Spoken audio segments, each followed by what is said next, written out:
kami menuntut yang terhormat Presiden Joko Widodo dengan legowo untuk mundur karena diduga telah tidak jujur dan sering berbohong. Sampai pernah digugat kok. Pernah digugat di pengadilan negeri. Pernah. Udah keseringan.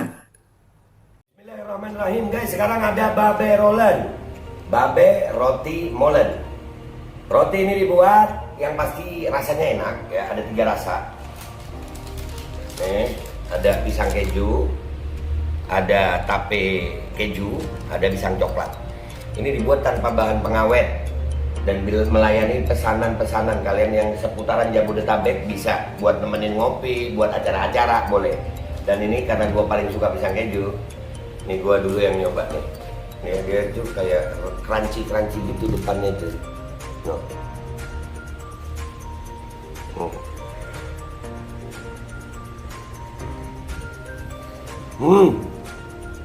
Tahu kerennya di depan nih, terus di dalamnya empuk. Ya Allah.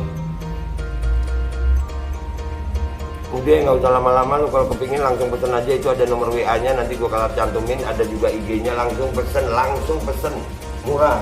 Ini cuman nanti dia tanya itu 35.000 kalau nggak salah, ya.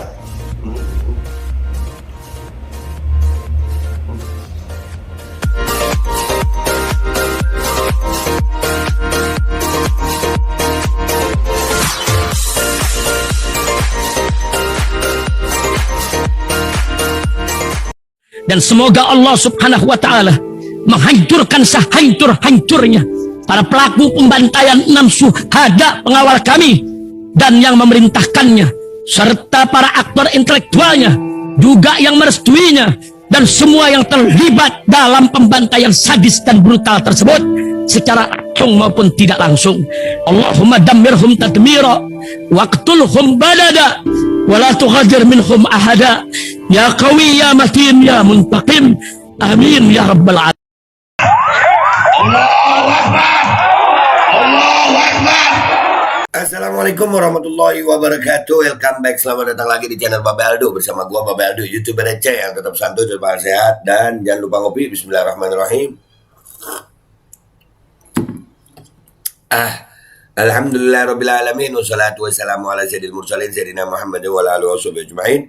Rabbi shrah li sadri wa yassir li amri wahlul 'uqdatam min lisani yafqahu qawli bi jahin nabi wa ali. Salam revolusi akhlak, semangat revolusi akhlak. Semoga akhlak kita jadi lebih baik hari ini dibanding kemarin. Panjang umur, perjuangan, merdeka, Allahu Akbar. Salam sejahtera bagi seluruh rakyat Indonesia dimanapun kalian berada. Semoga kalian semuanya dalam keadaan sehat walafiat, tidak kurang suatu apapun, dan mudah-mudahan kalau ada yang sakit dari kalian itu menjadi sakit penghapus dosa, penambah pahala, sakit yang insya Allah segera disehatkan oleh Allah Subhanahu Wa Taala dalam sehat yang manfaat. Amin ya rabbal alamin. Oke guys, konten kita kali ini setelah kemarin ya reuni 411 ya, ini pemerintah kita ini nggak tahu kenapa nggak mau dengar ya, nggak paham deh gue. Tapi ya begitu guys, ada seperti yang gue orasikan di mobil komando kemarin. Kita ini nggak tahu sampai kapan ini, kita nggak tahu. Guys, kita berjuang aja. Keadaan emang nggak baik kok menurut kita. Emang nggak baik, di mana baiknya? Katanya kangen di demo, tapi tiap di demo Pak Jokowinya pergi. Katanya kangen. Kalau demo itu temui. Aduh. Udah banyak yang kita duga itu kebohongan ya. Itu satu itu aja udah. Kangen di demo tapi tiap didatengin nggak mau. Ya udah. Akhirnya GNPR itu mengirim surat terbuka untuk Jokowi, untuk Presiden Jokowi ya. Kita baca nih surat terbukanya guys, kita baca. Sabtu 5 November nih beritanya, fakta kini. Ini suratnya kemarin ya. Gerakan Nasional Pembela Rakyat GNPR, Aksi Bela Rakyat Akbar 411, aksi damai monumental konstitusional dan dilindungi undang-undang. Surat terbuka untuk Joko Widodo, Presiden Republik Indonesia. Berdasarkan ketentuan ketetapan MPR nomor 6/MPR tahun 2001 tentang etika politik dan pemerintahan, bahwa kepada setiap pejabat dan elit politik untuk bersikap jujur, amanah, sportif, siap melayani, berjiwa besar, memiliki keteladanan, rendah hati, dan siap mundur.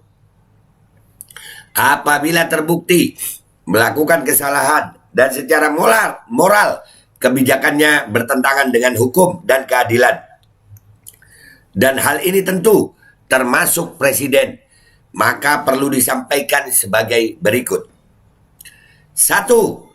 Bahwa GNPR dan rakyat telah beberapa kali turun ke jalan, menyuarakan aspirasi rakyat atas berbagai kebijakan dan keadaan yang ditimbulkan oleh pemerintah yang harus segera dibenahi dan diperbaiki untuk kehidupan masyarakat yang lebih baik.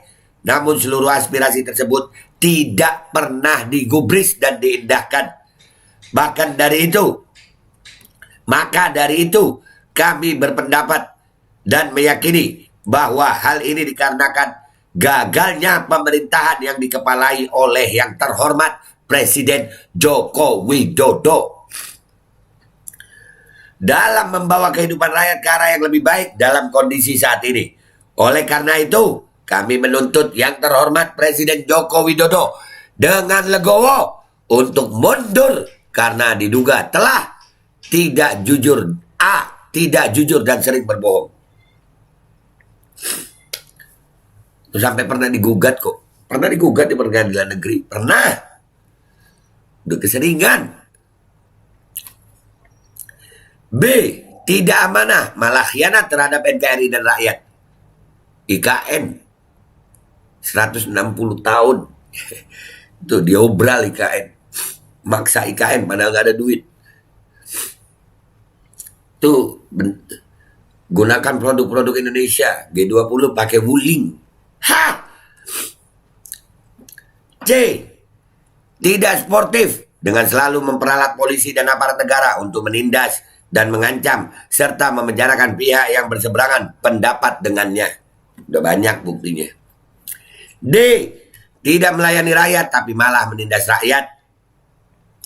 Tidak berjiwa besar. Tidak berjiwa besar karena dikritik malah memenjarakan yang mengkritik padahal beberapa kali menyatakan minta dikritik. F. Tidak memiliki keteladanan karena menjadi boneka oligarki. Omnibus Law itu gimana? G. Tidak rendah hati, malah sombong dalam menjalankan kekuasaan dengan memaksakan berbagai proyek mercusuar yang malah menambah beban hutang negara. Bandara Kertajati itu apa kabar? Dan beberapa proyek lainnya. 2. Kami berpandangan bahwa Presiden Jokowi sudah tidak mampu melakukan tugas konstitusionalnya untuk melindungi segenap bangsa Indonesia dengan fakta-fakta lain. A. Kasus-kasus kematian yang tidak dilakukan proses secara adil dan transparan seperti kasus KM50, kasus Ustadz Maher, kasus tragedi Bawaslu, kasus tragedi Kanjuruhan, dan lain-lain. Ini cenderung tidak melindungi hak asasi manusia, malah menginjak-injak hak asasi manusia dan manipulatif. B. Begitu banyak nyawa yang ditumpahkan karena kelalaian perbuatan aparat yang secara langsung di bawah kontrol kepresidenan, seperti kasus Bawaslu, KM50, dan terakhir kasus Joshua dan kasus Kanjuruhan yang menewaskan lebih dari 130 orang. Malah Komnas HAM bilang bukan pelanggaran HAM berat itu. C. Banyak aktivis dan tokoh agama yang ditangkap dengan alasan yang dicari-cari, yang dianggap kritis atau berseberangan dengan penguasa seperti kasus HRS, Habib Bahar, Jumhur Hidayat, Anton Permana, Gus Nur, Bambang Tri, dan lain-lain. Hukum dijadikan sebagai alat instrumen untuk memenjarakan tokoh yang kritis. Makanya berjuang itu ya, resiko paling kecil itu di penjara tuh. D.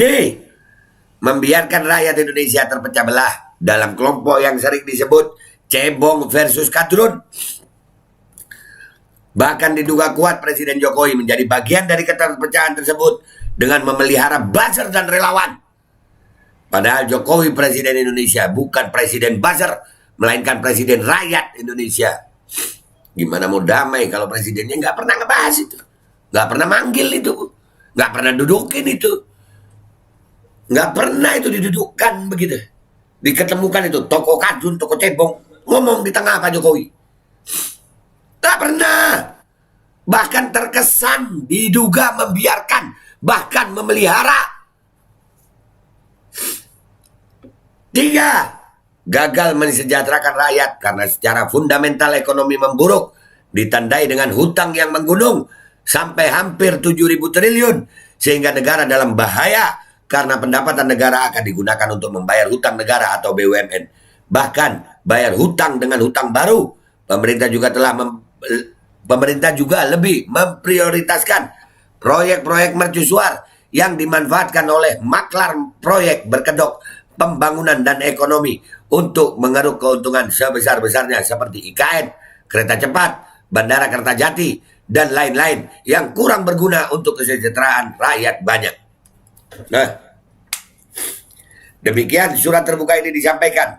Mundur, dan mundurlah dengan legowo Pak Jokowi. Jakarta, 4 November 2022, 9 Rabiul Akhir 1444 Hijriah, atas nama rakyat Indonesia, Gerakan Nasional Pembela Rakyat. Nah, ini kalau masih nggak legowo juga Pak Jokowi, ya kemarin kita di aksi Habib Muhammad mewakili Presidium GNPR mengatakan kita akan ada reuni 212. Ini kalau rakyat masih nggak bergabung, masih pecah-pecah, mahasiswa pecah, ulama pecah, rakyat pecah, ya akan terus begini. Tapi kalau gua pribadi sih, gua ya tetap akan turun lah, tetap akan berjuang. Mau menang kah, mau kalah kah, nggak ada urusan. Mau dicaci, mau dimaki, mau diintimidasi, mau difitnah, terserah. Karena kami udah melihat ini surat terbuka ini yang disampaikan tadi itu ada aspirasi kita di situ. Pak Jokowi seolah-olah mendiamkan aja. Seolah-olah buta, seolah-olah tuli, tetap aja. Jadi sampai jumpa di reuni 212. Mudah-mudahan umat yang datang banyak. Mudah-mudahan. Udah nggak tahu. Tapi mau banyak, mau sedikit, menyampaikan yang hak itu hak. Yang batil itu batil. Yang salah itu salah. Yang benar itu benar. Dan kita dilindungi oleh undang-undang. Kita nggak tahu mau dibuat capek sampai kapan ini. Tapi mudah-mudahan capeknya kita insya Allah, lelahnya kita insya Allah menjadi lillahi ta'ala. Itu aja dari gue. Sampai jumpa di 212. Wabillahi taufiq walhidayah. Waridha walinayah. Walafu minkum. Wassalamualaikum warahmatullahi wabarakatuh. Insya Allah kita bisa. Indonesia bisa. Pak Jokowi, mundur deh Pak ya. Gak apa-apa deh Pak. Biar aman nih bangsa. Gak ada lagi perpecahan-perpecahan. Ya Allah. Dan semoga Allah subhanahu wa ta'ala menghancurkan sehancur-hancurnya para pelaku pembantaian 6 syuhada pengawal kami dan yang memerintahkannya, serta para aktor intelektualnya juga yang merestuinya, dan semua yang terlibat dalam pembantaian sadis dan brutal tersebut secara langsung maupun tidak langsung. Allahumma dammirhum tadmira waqtulhum badada wala tughadir minhum ahada ya qawi ya matin ya muntaqim amin ya rabbal